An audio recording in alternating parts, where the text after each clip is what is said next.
बनी इसराइल में एक शख्स ने ये कहा, यार मैं इतने गुनाह करता हूं, अल्लाह मुझे अजाब नहीं देता।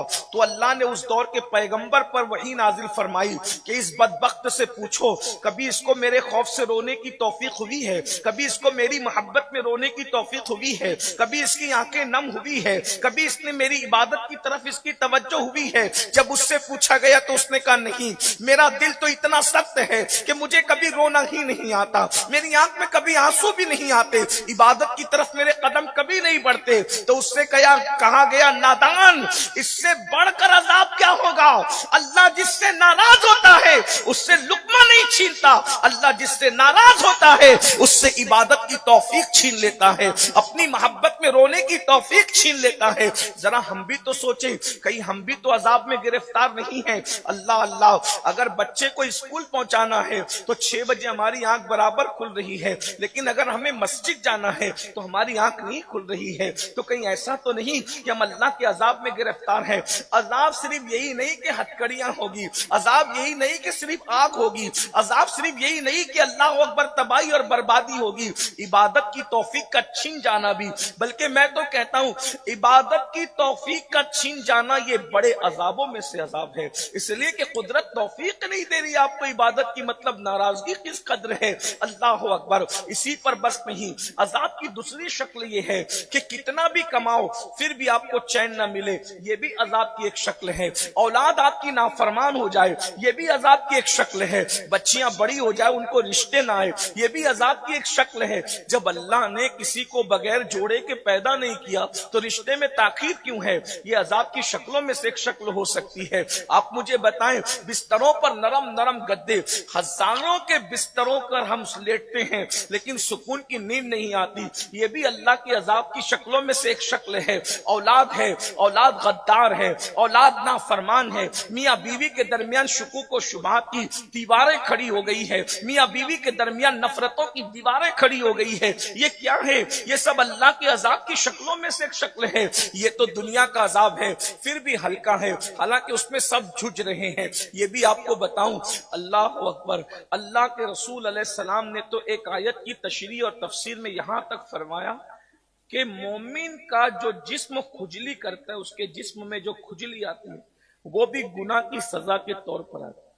जब ये आयत नाजिल हुई, वमा असाबकुम मिन मुसीबतिन फबीमा कसबत ऐदीकुम, कि तुम पर जो भी मुसीबत आती है वो तुम्हारे बुरे अमल की वजह से है। तो मेरे आका ने सहाबा से फरमाया, तुम्हारे बदन में खुजली भी आती है तो वो गुनाह के सबब से आती है, तुम्हारी आंखें भी फड़कती है तो गुनाह के सबब से, तुम्हें ठोकर भी लगती है तो गुनाह के सबब से।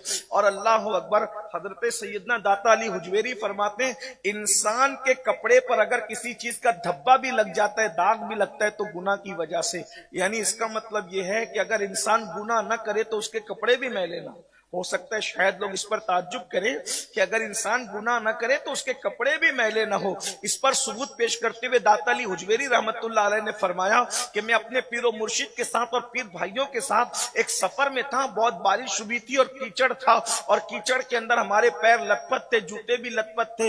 ऐसे में हमने देखा कि हमारे मुर्शिद के ना जूते खराब हो रहे हैं ना कपड़े खराब हो रहे हैं। हमने कहा, मुर्शिद एक ही रास्ते से आप भी चले हम भी चले, लेकिन आपके कपड़ों पर उसका असर नहीं, हमारे कपड़ों पर। फरमाया, बेटा जो गुनाहों से महफूज हो जाते कीचड़ उनके कपड़ों को गंदा नहीं करता। अल्लाह अंदाजा फरमाए, यहां तक फरमाया अल्लाह अकबर कि अगर तुम्हारा जलता हुआ चिराग भी बुझ जाए, जलता हुआ चिराग भी बुझ जाए तो वो तुम्हारे गुनाह के सबब से बुझता है। अगर मोमिन गुनाह न करे तो उसका जलाया हुआ चिराग भी बुझ नहीं सकता। अंदाजा फरमाए, मोमिन बहरहाल मोमिन है, हमने समझा ही नहीं, हम तो गोश्त मछली और अंडा खाने वाले मोमिन बने हैं। मुस्तफा जान रहमत जैसे मोमिन बनाने के लिए आए थे, हम वैसे मोमिन कहां। हमारे नौजवानों को हम जब ये कहते हैं कि मोमिन का चिराग भी नहीं बुझता अगर वो जला दे, तो आप कहेंगे ऐसा भी होता है। मशहूर वाकया, हिंदुस्तान का तारीख का वाकया है कि सैयदना सरकार सैयद अलाउद्दीन अली अहमद साबिर कलियरी रदी अल्लाह ताला ने अपनी पूरी जिंदगी में एक ही बंदे को मुरीद किया, एक ही बंदे को खिलाफत दी। उस शोरे आफाक हस्ती को दुनिया सैयद शमसुद्दीन अल्तमश पानीपती कहती है। मुरीद हुए, खिलाफत दी, तो फरमाया बेटा अब तुम यहां से चले जाओ, तुम दीन का काम करो, दीन के काम से लगो, जिस दिन मेरा इंतकाल होगा उसी दिन तुम्हें आना होगा। कहा हुजूर मुझे कैसे पता चलेगा कि मैं आपका इंतकाल हो गया? फरमाया बेटा जिस दिन तुमसे करामत का ज़ुहूर होगा समझना मेरा इंतकाल हो गया। वो गए और बादशाह की फौज में भर्ती हो गए। हज़रत शमसुद्दीन तो पानीपती बादशाह की फौज में भर्ती हो गए, और भर्ती होने के बाद जो है फिर वो आप काम धाम करने लगे। बादशाह ने आमिर के किले पर बार बार हमला किया मगर फतह नुसरत हासिल न हुई।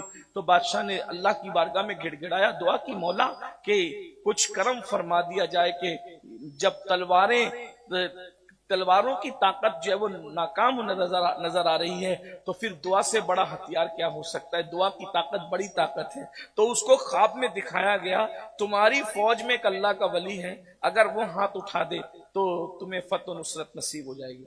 उसकी निशानी क्या है? क्या उसकी निशानी यह है कि आंधियों भी उसका दिया जलता होगा, उसका दिया आंधियों में भी जलता होगा। और बादशाह को फिर उस दिन से इंतजार हो गया। लोग आंधी से डरते, बादशाह तमन्ना कर रहा था कि कब आंधी आएगी तो मैं उसको पहचानूंगा। और फिर आंधी आई, उसने खैमे लोगों के उड़ा दिए, लोगों के खैमे उड़ गए। लेकिन जब बादशाह निकला हिम्मत करके तो देखा कि खैमा है और उसके अंदर चिराग जल रहा है और कोई बंदा कुरान की तिलावत कर रहा है। और वो हस्ती कोई और नहीं थी, वो सैयद शमसुद्दीन तुर्क पानीपती साबरी रज़ी अल्लाह तआला की जात थी। तो मोमिन अगर गुनाह न करे तो उसका चिराग भी अंदाजा करें, जब मोमिन का चिराग आंधियां बुझा नहीं सकती तो मोमिनों को आंधियां कैसे तबाह व बर्बाद कर सकती है। लेकिन शर्त यह है कि कोई वो मोमिन बने जो हुजूर बनाने के लिए आए थे, अल्लाह के रसूल जैसा मुसलमान बनाने के लिए आए थे।